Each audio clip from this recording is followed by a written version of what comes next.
The arc of Commodore Thomas Truxtun's life is a uniquely American story, one that epitomizes and illustrates the ideals of honor, service, and meritocracy that Americans hold dear. Commodore Thomas Truxtun, an American hero.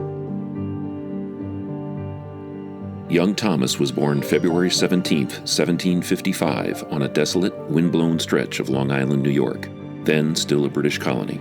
There, grazing sheep and meadows stretched for miles between occasional farms in plain view of the Atlantic Ocean.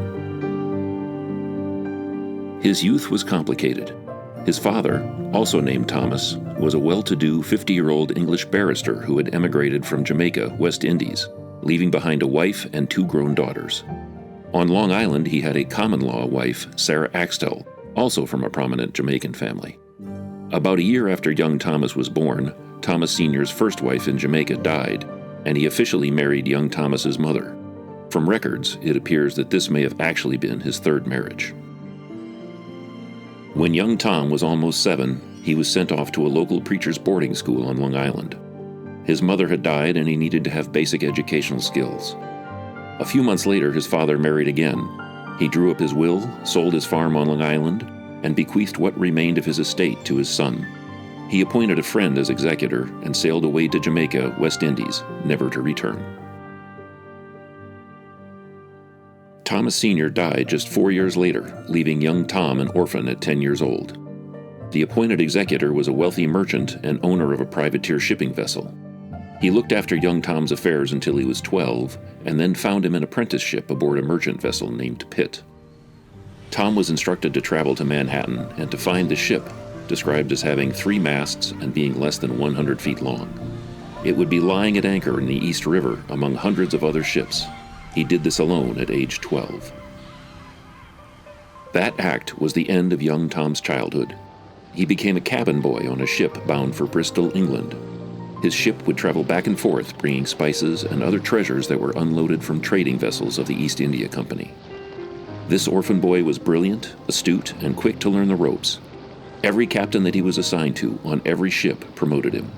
He also learned how to enlist sailors to man these ships and was entrusted with this task. He also learned the business side of the merchant trade. By 20, he was married and was half owner of a sloop he named the Charming Polly, a nickname for his wife Mary. He captained his first voyage in April of 1775. He sailed from New York to Jamaica to buy sugar and rum. There was much unrest when he left, and when he returned, he found that America was at war. George Washington was in desperate need of arms and gunpowder. Tom was determined to aid in this effort and set sail as soon as he could find a vessel to help. This next voyage, he set sail for Dutch Eustatius to purchase munitions. Unfortunately, his ship was captured and taken by the British. As soon as he was released, he booked passage home on the first vessel he could find. From then on, Tom joined the fight for America's independence from Great Britain, although as a privateer. He began to earn his fortune by capturing ships and receiving a percentage of the proceeds. The privateer ships had guns, and he became an expert at using them. By war's end, he had distinguished himself by capturing many enemy ships. General Washington knew him by name and lauded him. An 80-year-old Benjamin Franklin engaged Tom's ship, the London Packet, to bring him home to Philadelphia from France on July 4, 1785. It is fascinating to read the cargo and provisions lists and see porter in casks, china, ship anchors, 13 German passengers, 12 pigs, sheep, several hundred chickens, ducks, turkeys, geese, and a goat for fresh milk. During this voyage, he instructed his sailors to begin taking the water temperature 3 times a day on Franklin's hunch that geographical position could be mapped by water temperature. Together they mapped the Gulf Stream for the first time. They also conceptually invented the sea anchor. They received a hero's welcome upon arrival at Market Street Wharf in Philadelphia, complete with a parade. When the war was over, Captain Truxtun fiercely joined the debate over whether America needed a standing navy. He was convinced that merchant vessels needed protection. In the meantime, he outfitted his ship with many of Dr. Franklin's suggestions to make her stronger, added cannons for protection, renamed her Canton, and prepared to join the China trade. He decided to transport American wild ginseng root, which was highly desired as a stimulant in China, where they carefully regulated their own harvest in order to prevent its extinction. It is interesting but sad to note that America's wild ginseng has never recovered from overharvesting during the colonial era. He returned after a year-long voyage with a new world view and cargo of china, tea, satin fabrics, and a long list of other exotic items that individuals had paid him to procure. On this voyage, he continued taking the water temperature and recording currents, and on his next voyage was able to avoid the doldrums, yet another of his many accomplishments. He made several passages to China and India, bringing highly desired exotic products to market in America. International commerce was essential to a growing America.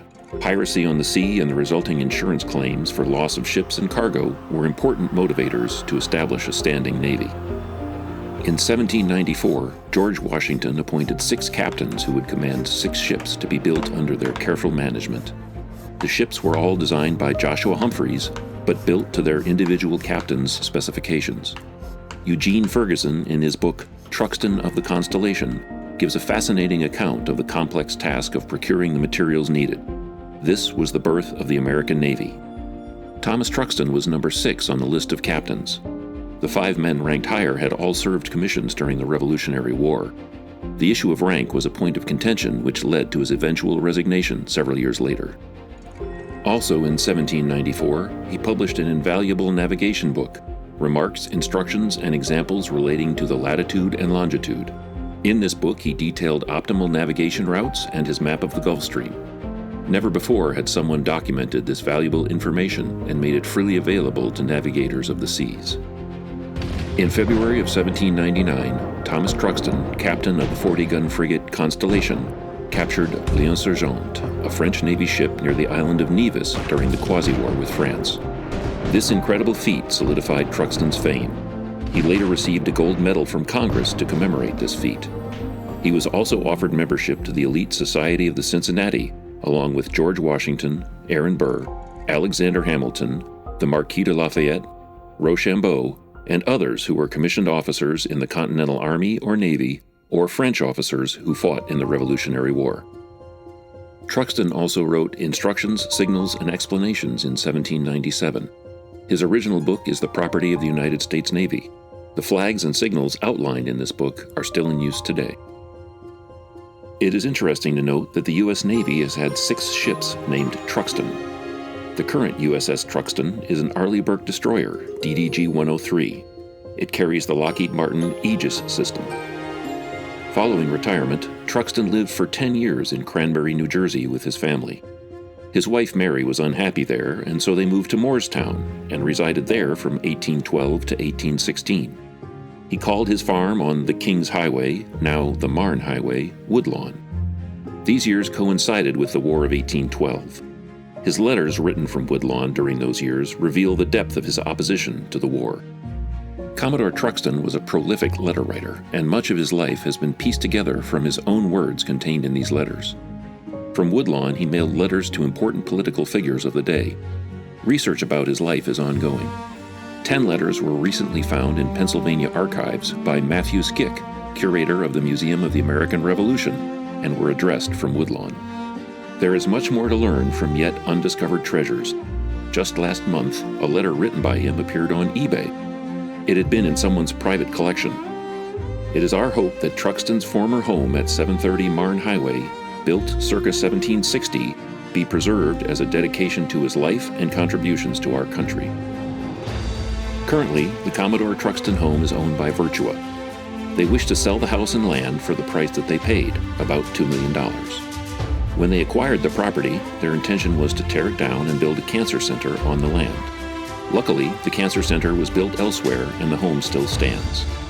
Saving Historic Moorestown is actively trying to find a buyer who will honor the significant revolutionary history inextricably linked to the farm and the land, a farm remnant of 4 acres.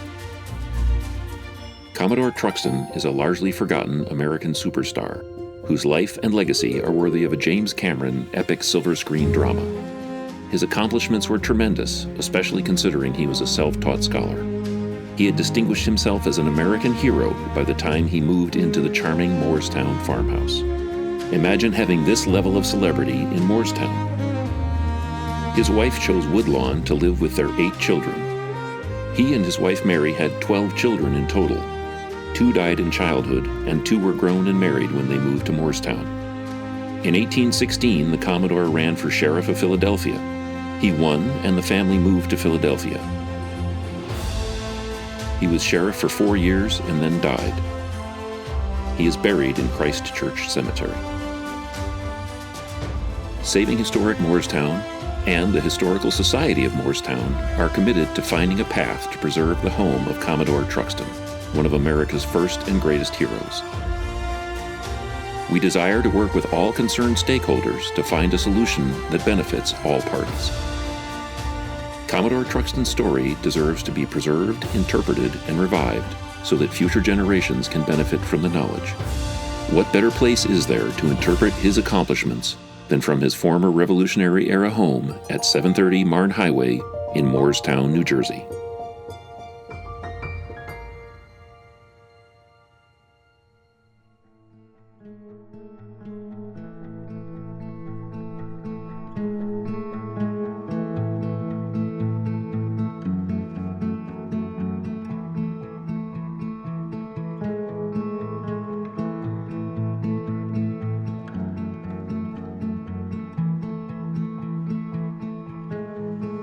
Hello, my name is Julie Maravich, and I'm president of a local nonprofit organization called Saving Historic Moorestown. We were founded in 2024 to advocate for and save endangered, important historical properties in our local community. Thank you for watching our video today about Commodore Truxtun, Revolutionary War hero. We hope you are inspired to help us find funding to save his house from development and destruction.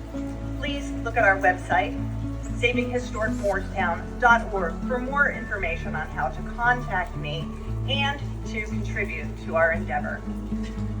This Chinese punch bowl is a replica of 2 that were commissioned by Commodore Truxtun in the 1790s. One, now in the collection of the Naval Historical Foundation, bears Truxtun's initials, and a line drawing by George Fox. The line drawing is of a 44-gun frigate, the Constellation, which was Commodore Truxtun's ship. The other he gave to George Washington as a gift, and it resides at Mount Vernon. Navy folks will recognize this bowl, as replicas of it are presented by the Navy as awards.